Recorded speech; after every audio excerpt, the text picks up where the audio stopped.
உழைப்பாளியின் வியர்வை உலர்வதற்கு முன்னால் அவனுக்குண்டான கூலியை தந்துவிடு என்று இந்த மார்க்கம் சொல்லும் போதே உழைப்பாளியை எந்த அளவுக்கு விரும்புகிறது என்பதை உங்களால் புரிந்து கொள்ள முடியும் சகோதரர்களே.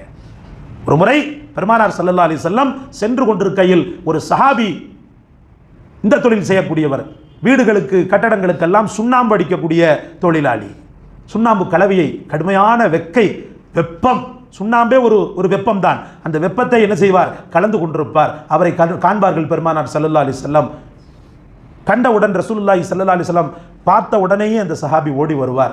ஓடி வந்த உடனே முசாபஹா செய்வதற்காக அவர் கரங்களை பற்றுவதற்கு ரசூலுல்லாஹி ஸல்லல்லாஹு அலைஹி வஸல்லம் அவர்கள் நெருங்கும் போது கைகளிலெல்லாம் அழுக்கும் சுண்ணாம்பும் ஒரு விதமான இது இருக்கிறதுனால அவர் என்ன செய்வார்டா, தயக்கப்படுவார். முஹம்மது ரசூலுல்லாஹ்வுடைய மலர் கரங்களை பற்றுவதற்கு தயக்கப்படுவார், இப்படியே தாமதிப்பார்.